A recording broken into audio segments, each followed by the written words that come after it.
Saludos hermanos, que Dios nos bendiga en este hermoso día que el Señor nos regala. Pues seamos bienvenidos una vez más a este tiempo de lectura, a este tiempo de meditación, a este tiempo de oración. Hoy nos corresponde leer a Segunda de Reyes. Hoy iniciamos la lectura de un nuevo libro de las Escrituras, Segunda de Reyes, específicamente sus capítulos 1 al 5. Así que yo le animo sin pérdida de tiempo que usted me acompañe en este tiempo de lectura que tiene unas cuantas enseñanzas que darnos, que aprender basado en la historia de Israel. Y en esta mañana específicamente estaremos estudiando de la parte norte del reino de Israel.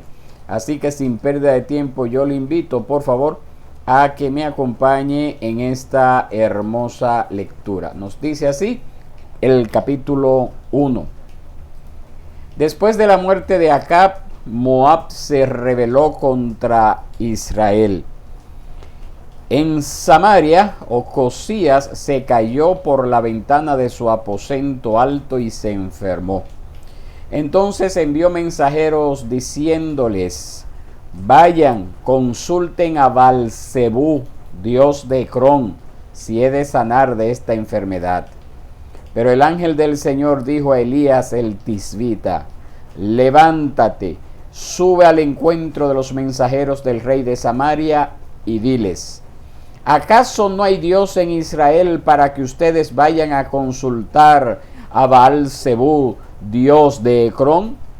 Por tanto, así dice el Señor: no te levantarás del lecho donde te has acostado, sino que ciertamente morirás. Entonces Elías se fue.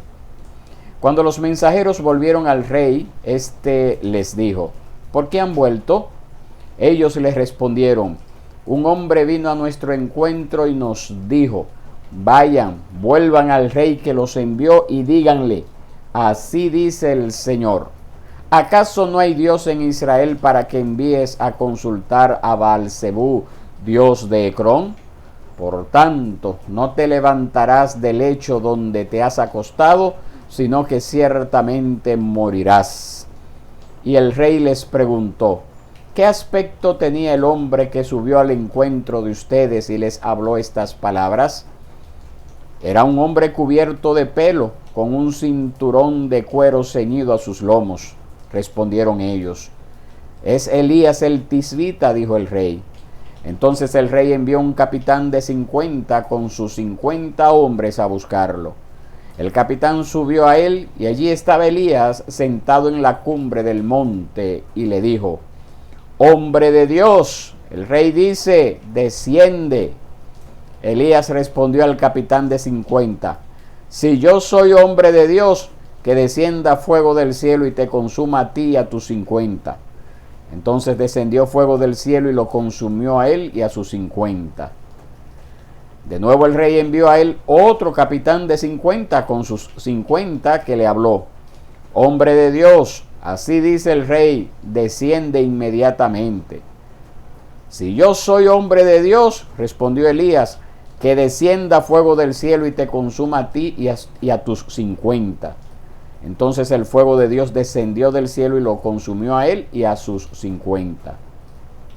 De nuevo el rey le envió al tercer capitán de 50 con sus 50.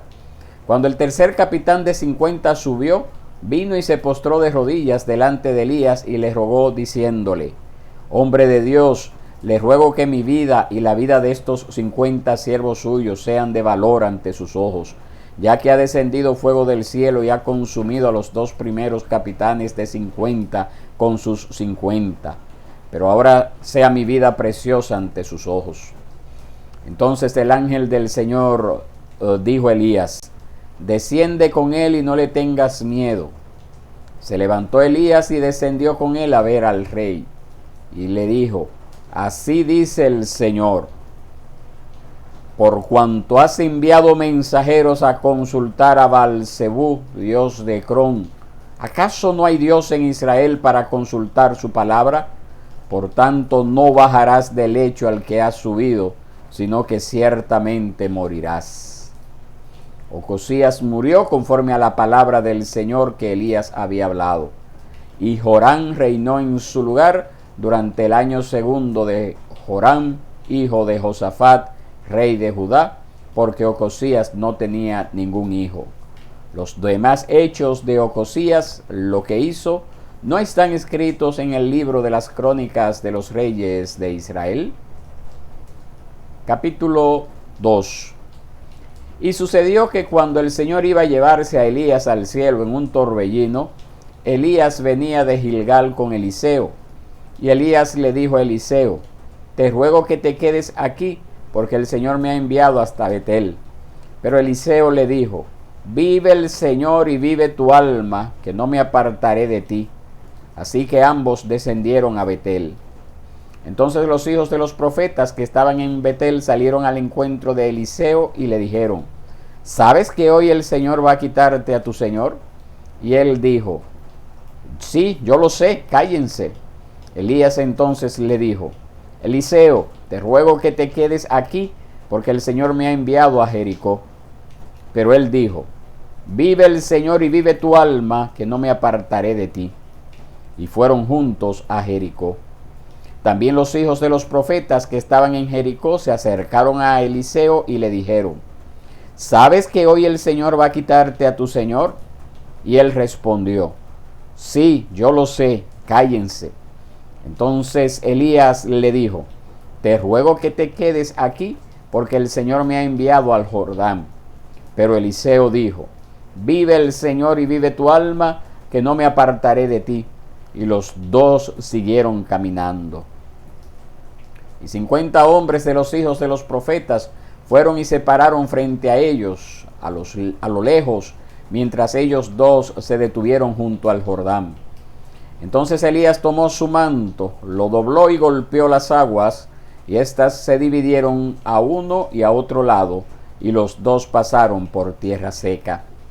Cuando ya habían pasado, Elías le dijo a Eliseo: pide lo que quieras que yo haga por ti antes de que yo sea separado de ti. Y Eliseo le respondió: te ruego que una doble porción de tu espíritu sea sobre mí.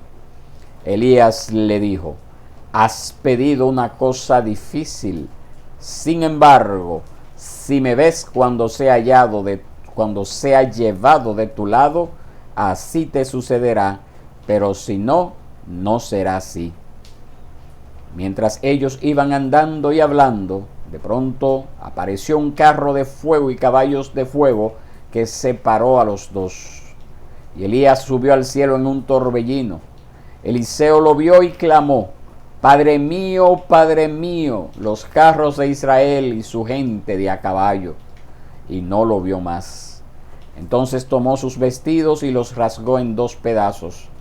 También recogió el manto de Elías que se le había caído, y regresó y se paró a la orilla del Jordán. Y tomando el manto de Elías que se le había caído, golpeó las aguas y dijo: ¿dónde está el Señor, el Dios de Elías? Y cuando él golpeó también las aguas, éstas se dividieron a uno y a otro lado, y Elías pasó. Cuando lo vieron los hijos de los profetas que estaban en Jericó frente a él, dijeron: el espíritu de Elías reposa sobre Eliseo. Entonces fueron a su encuentro y se postraron ante él y le dijeron: aquí entre tus siervos hay 50 hombres fuertes. Te rogamos que los dejes ir a buscar a tu señor. Tal vez el espíritu del Señor lo ha levantado y lo ha echado en algún monte o en algún valle. Y él dijo: no los envíen. Pero cuando le insistieron hasta la saciedad, dijo: envíenlos. Entonces enviaron 50 hombres y buscaron durante 3 días, pero no lo hallaron. Volvieron a Eliseo, que se había quedado en Jericó, y él les dijo: ¿no les dije, no vayan?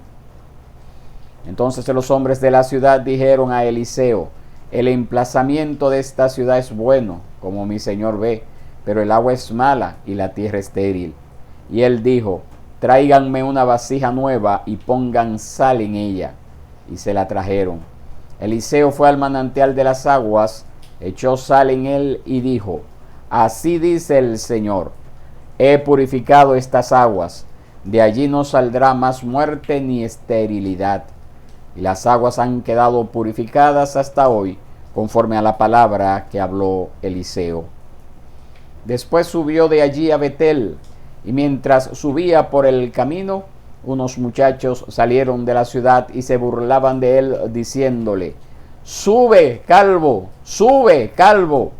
Cuando él miró hacia atrás y los vio, los maldijo en el nombre del Señor.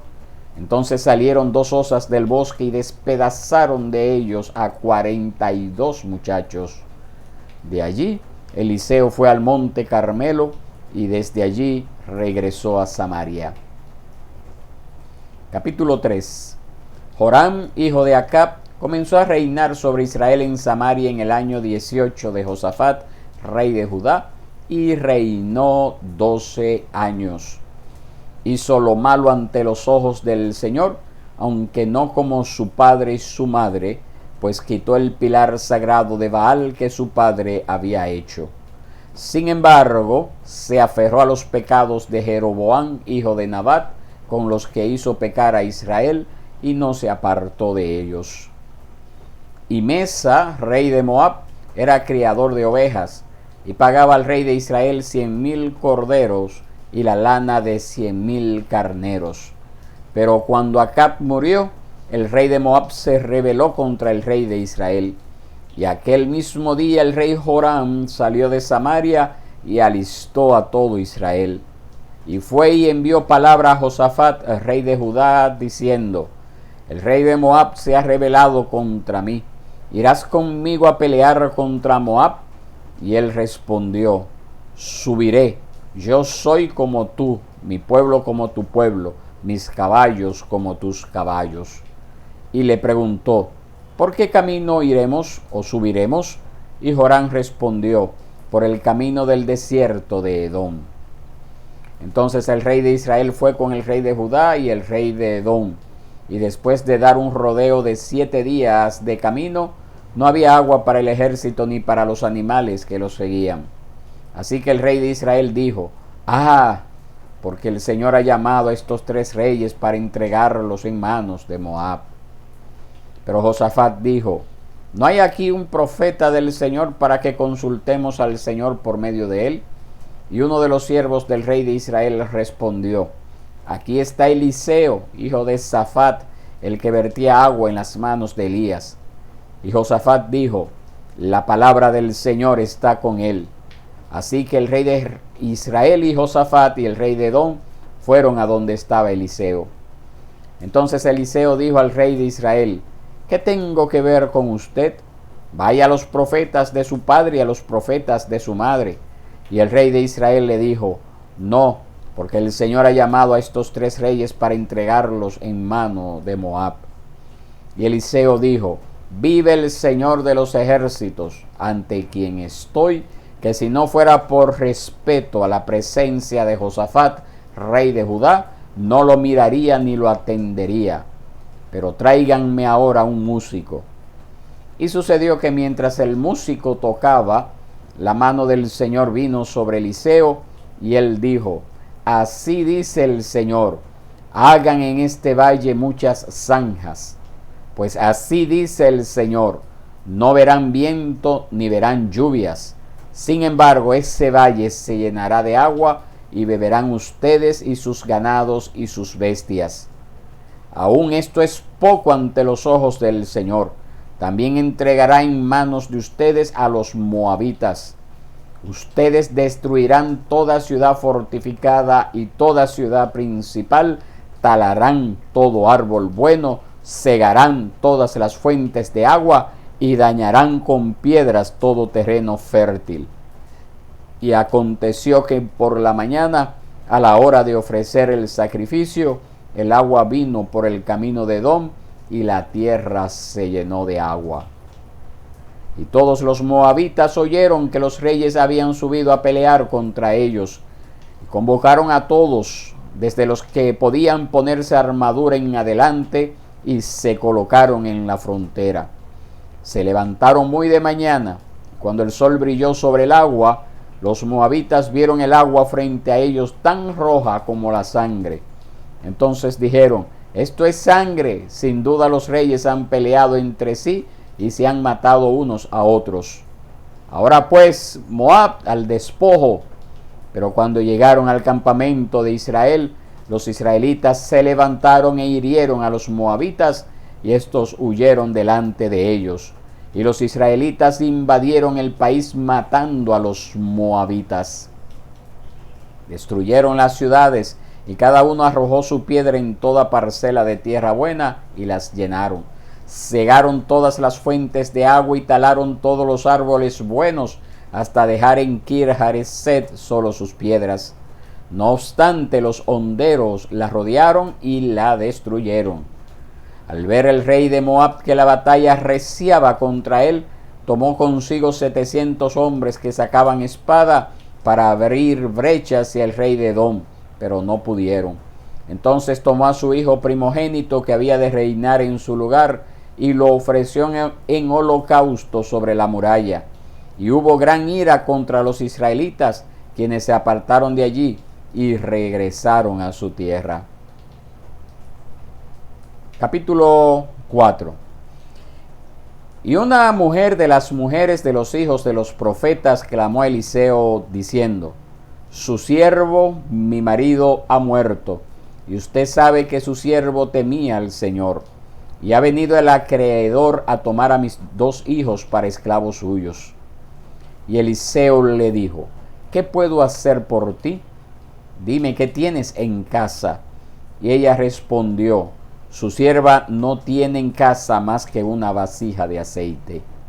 Entonces Eliseo le dijo: ve, pide vasijas prestadas por todas partes de todos tus vecinos, vasijas vacías, no pidas pocas.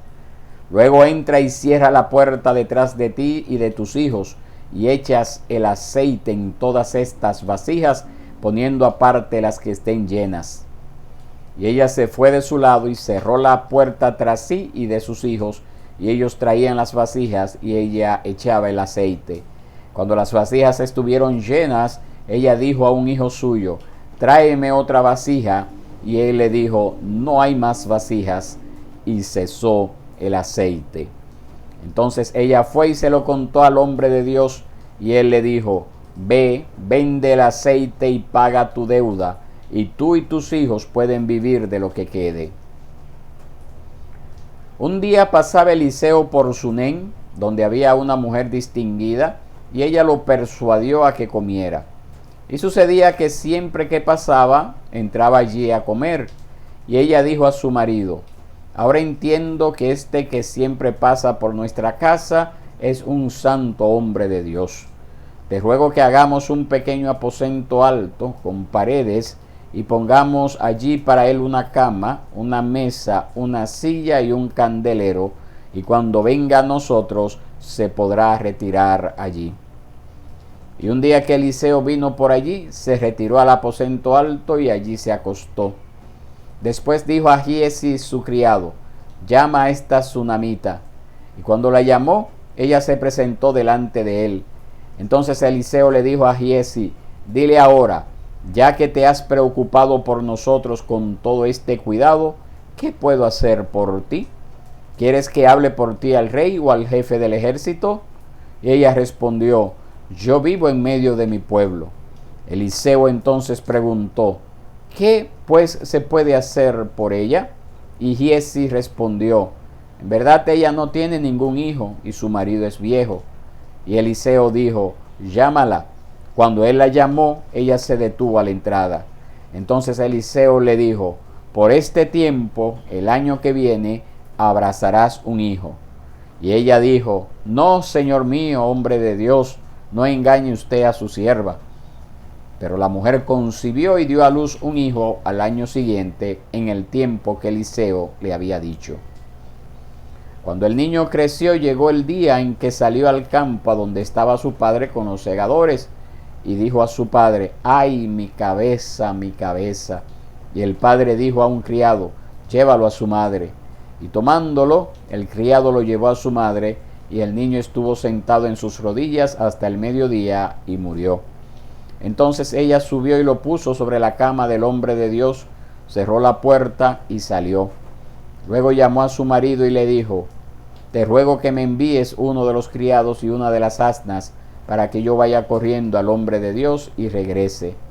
Y él dijo: ¿por qué vas hoy a él? No es luna nueva ni día de reposo. Y ella respondió: quédate en paz. Entonces ella aparejó el asna y dijo a su criado: arrea y anda, no detengas el paso por mí, a menos que yo te lo diga. Y ella fue y llegó al hombre de Dios en el monte Carmelo. Cuando el hombre de Dios la vio a lo lejos, dijo a Giezi su criado: mira, allá viene la tsunamita. Te ruego que corras ahora a su encuentro y le digas: ¿te va bien a ti? ¿Le va bien a tu marido? ¿Le va bien al niño? Y ella respondió: estamos bien. Pero cuando ella llegó al monte, al hombre de Dios, se abrazó de sus pies.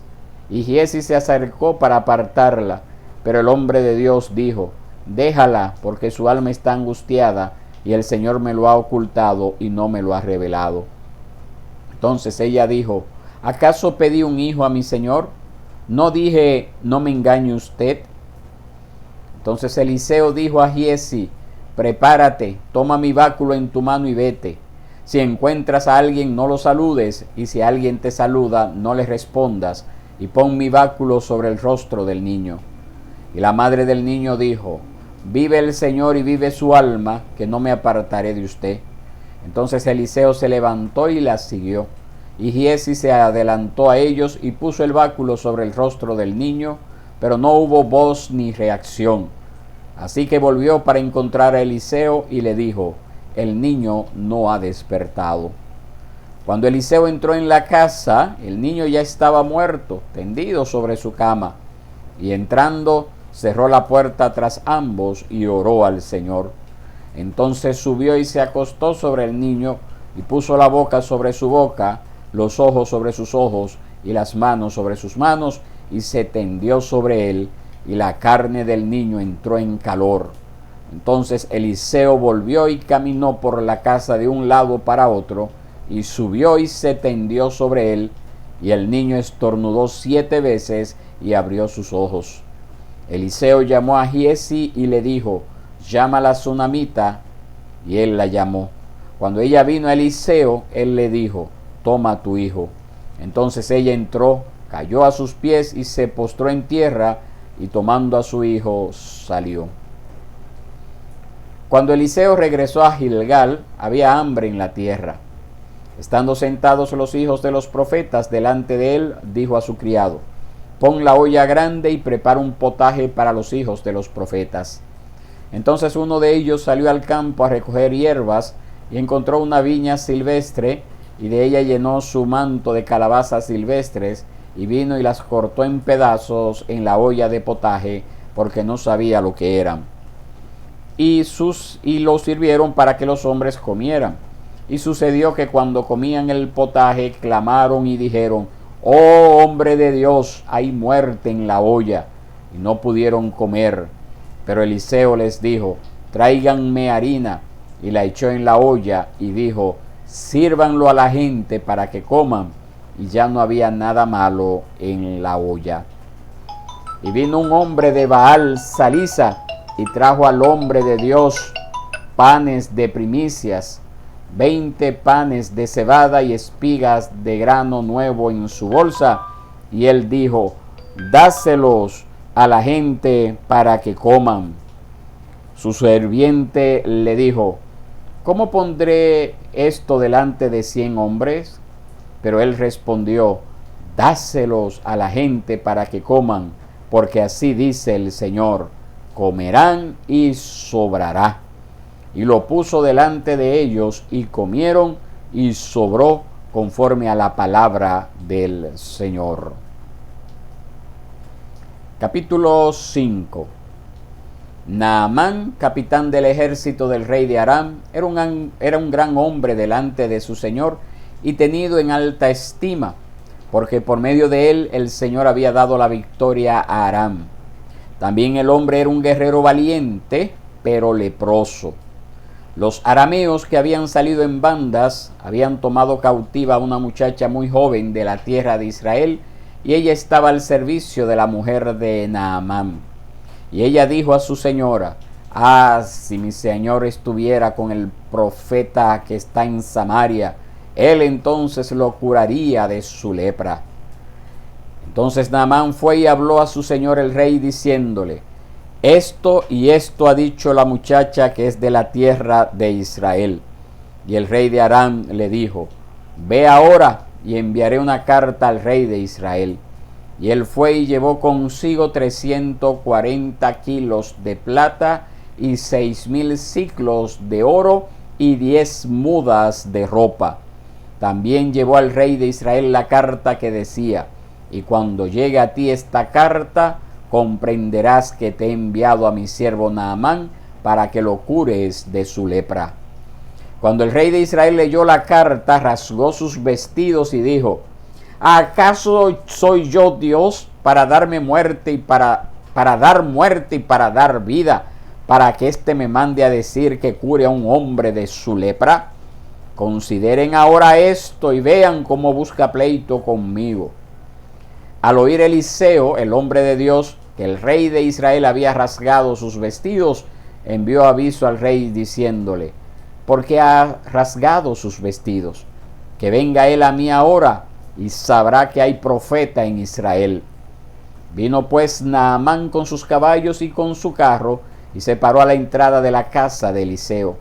Y Eliseo le envió un mensajero diciendo: ve y lávate en el Jordán 7 veces y tu carne se te restaurará y quedarás limpio.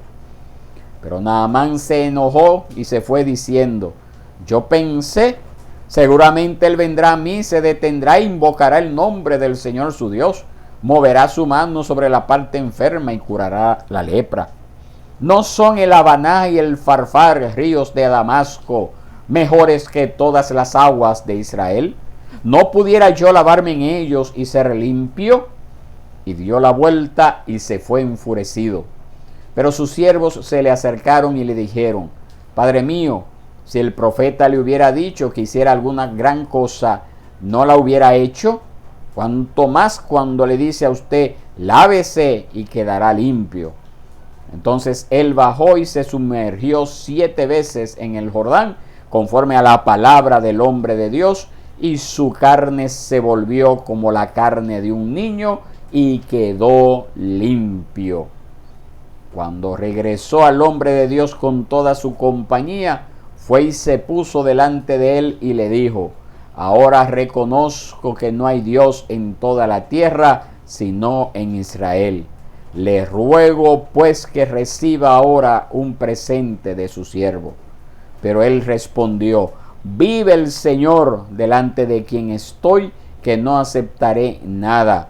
Y Naamán le insistió para que lo recibiera, pero él rehusó.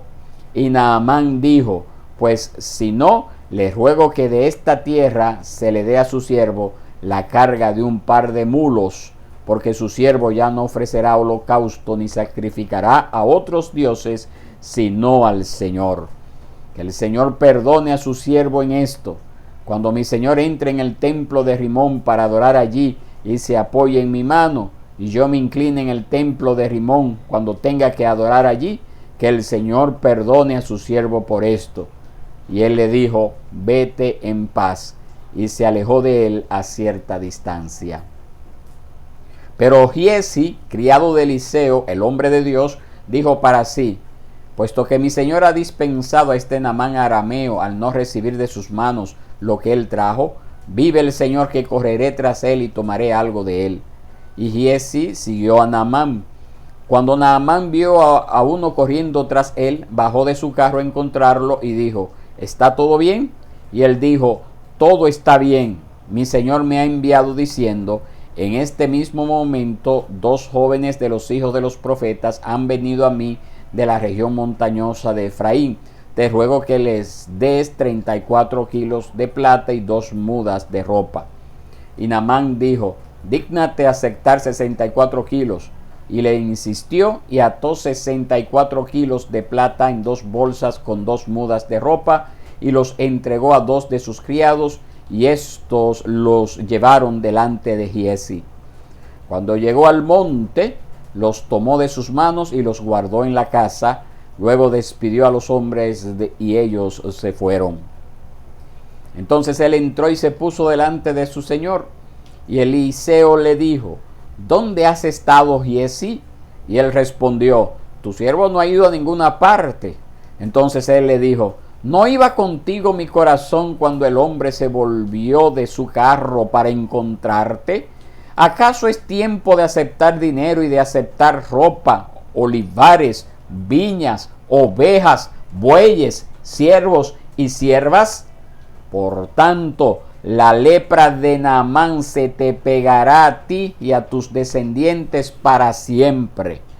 Y él salió de su presencia leproso, blanco como la nieve.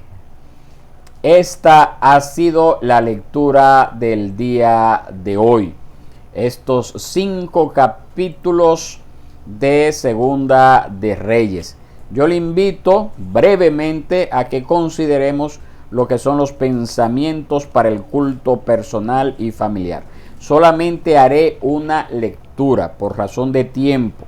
Por razón de tiempo haré una lectura de cada uno de estos pensamientos y luego oraremos. Así que preste suma atención a esta lectura de estos 5 capítulos y sus respectivos pensamientos para el culto personal y familiar. Comenzamos con el capítulo 1. Nos dice: el pedir que descendiera fuego del cielo fue una señal inequívoca del poder divino. Pero incluso más allá de las consecuencias inmediatas, fue otra demostración de la superioridad de Jehová sobre Baal. Sabemos por la literatura cananea que el fuego, y particularmente los rayos, eran considerados como parte del dominio de Baal. Una imagen común de Baal lo ilustra sosteniendo un cetro en forma de rayo. Irónicamente, aquellos que buscaban a Baal se encontraron con el Dios verdadero, quien controla cada fuerza de la naturaleza como creador. Estaban buscando ayuda en el lugar incorrecto. Es solamente en el único y verdadero Dios viviente que podemos encontrar la ayuda que necesitamos, independientemente de lo grande que sea nuestra necesidad. Nunca debemos seguir los caminos del mundo ni guardar sus opiniones.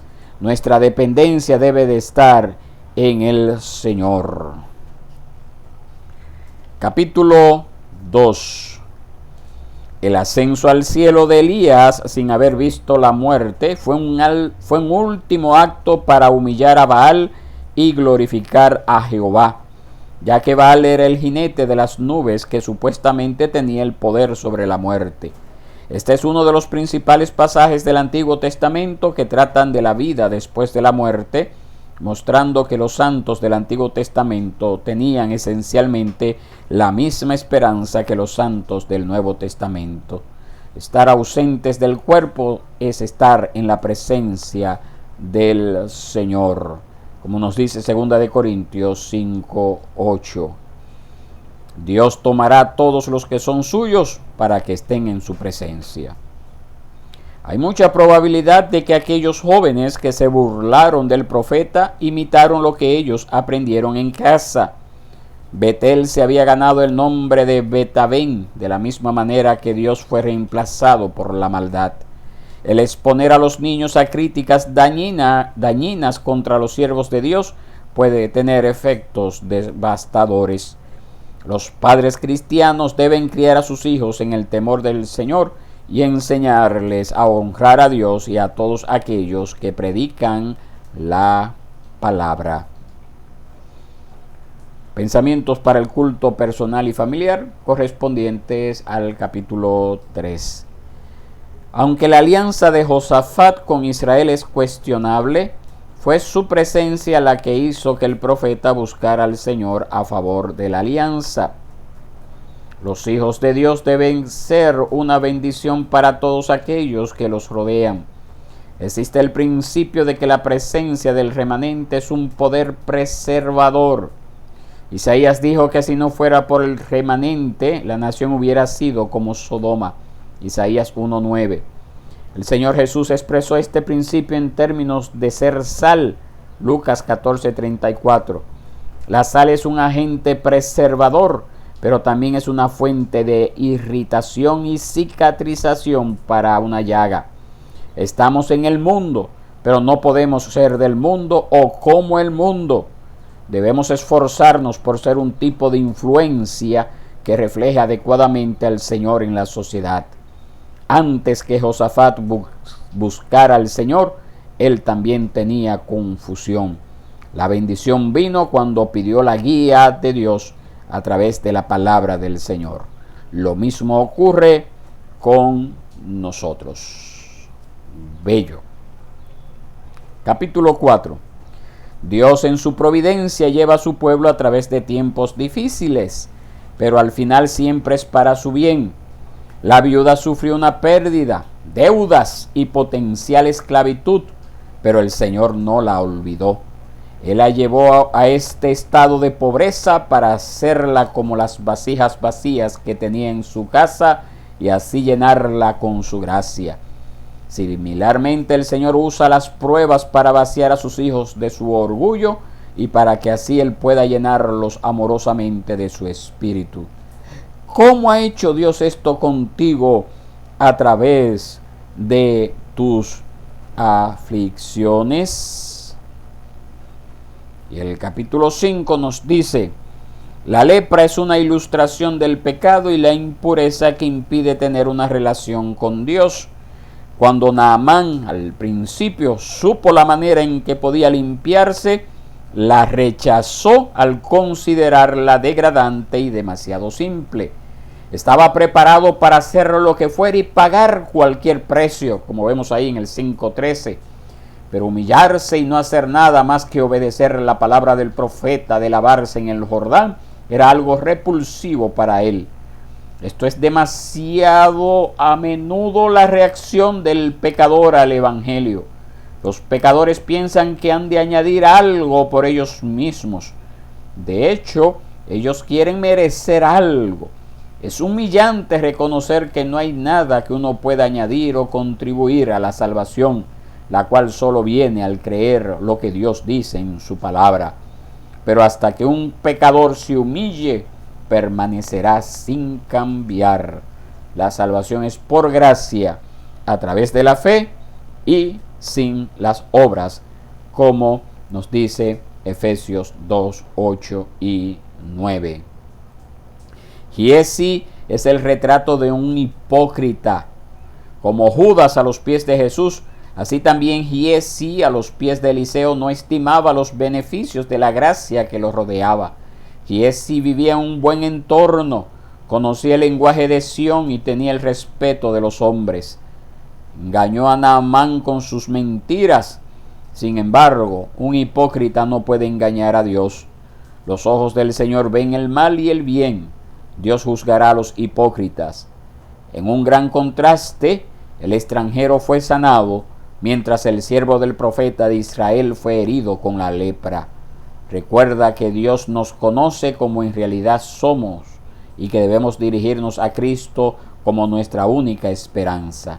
Aún hay esperanza para los hipócritas que se arrepienten y buscan al Señor con todo su corazón.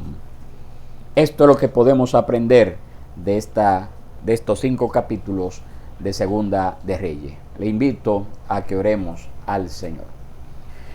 Padre bueno y Dios, tú que moras en las alturas de los cielos, en este día, Señor, te damos las gracias, Padre, por esta oportunidad que nos estás dando una vez más de leer tu palabra, conocer estos datos históricos, este obrar tuyo en medio del pueblo de Israel, específicamente la nación del norte, Señor.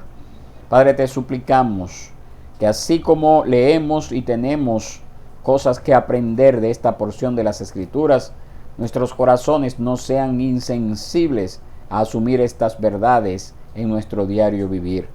Somos llamados a ser ejemplo, somos llamados a vivir contra la corriente del mundo, somos llamados a estar delante de tu presencia. Te suplicamos, Padre, que en nosotros haya ese haber, esa disposición de obedecer lo que tú mandas en tu palabra y por lo tanto constituirnos en sal, luz y paradigmas a seguir por esta generación que nos ha tocado vivir. Esto te lo pedimos, Señor, en el nombre de Cristo Jesús, nuestro Salvador. Amén y amén.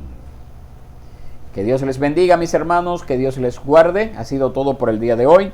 Esperamos vernos mañana si Dios quiere. Cualquier pregunta, cualquier aporte que usted tenga con respecto a estas lecturas que hemos tenido, pues con todo el gusto me gustaría oírlo. Me gustaría que usted me llame, que usted me escriba y utilice los medios que están a su disposición para mantener el contacto. Que la pasen bien.